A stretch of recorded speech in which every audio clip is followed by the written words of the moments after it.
Joining us now, Senator Cornyn, live from Texas. Big day for you. Thank you for talking to us. It's good to have you on the program. As our research points out, Senator, you and Paxton have never lost a race. So there's a lot at stake today. What is your final message to voters in these last few hours? Well, I want President Trump to be successful. I want Texas and America to be successful. And so that's why I've been a supporter of the president's policies and worked hand in glove with him in his 2 terms, helped him confirm 3 Supreme Court justices and hundreds of federal judges, passed 2 major tax bills in his first term, and now the work family tax cuts. So I've been a partner with the president in all the important things that he's accomplished. But now, of course, it all comes down to who shows up. And we had about 11% of registered voters vote in the Republican primary, which I was proud to lead in the 3-man race. But now, even in this runoff, fewer people are going to vote. And we think probably about 60% of the total vote will have been cast from early voting. So about 40% of the rest of the vote will be cast today, and we're encouraging everybody to get out and cast their ballot and not delegate their right to choose their leadership to someone else. Based on the times that you have voted with the president, Senator, I know that you have said in interviews it was a surprise, his endorsement of Paxton. Did it feel also like a betrayal? I think it was just his frustration, not so much with me, but with the Senate. As you know, the Save America Act is something that the president has made a priority. I'm an original co-sponsor of the bill and worked with Mike Lee to try to get this across the finish line, which in normal times would have been passed with bipartisan support.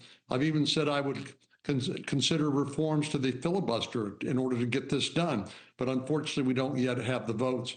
So I think it was more, it's not like Louisiana, where the incumbent senator voted to convict the president in the impeachment trial, or Thomas Massie in Kentucky. I think it was not so much about me as his frustration with the way the Senate operates. But I think I can help him address that. And I think Paxton will flounder. Your opponent, Ken Paxton, you have said is ethically unfit. What concerns you most about him, Senator? Well, where can I start? From his indictment for securities fraud to his impeachment by a Republican-led House of Representatives to his trial from whistleblowers who turned him in to the FBI because he interfered with a federal investigation of one of his campaign donors, and they ended up getting a $6.6 million judgment that the Texas taxpayers are going to be on the hook for. And then his recklessness across the board, including with his own family. I think he doesn't think that character matters. And I disagree, could not disagree more strongly. I believe character does matter to Texas Republicans, and I think that's on the ballot.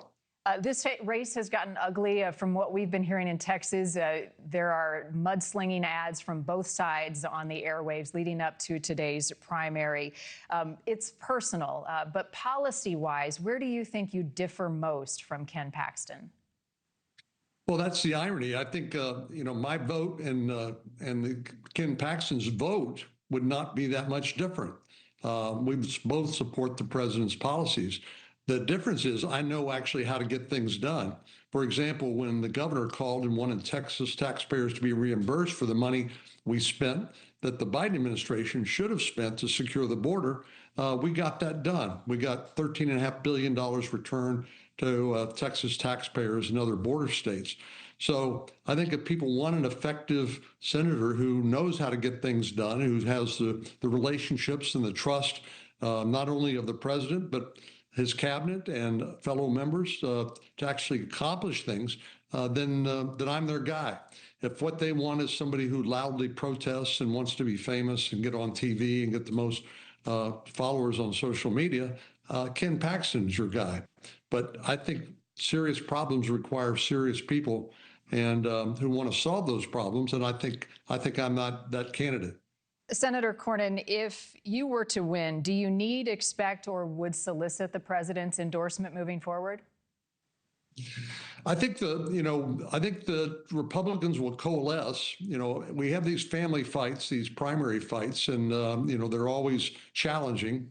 But we will coalesce and come together to support my candidacy against James Tallarico. Thank you for watching. Subscribe below and download our NewsNation app right now on your phone, and you will get fact-based, unbiased news for all Americans.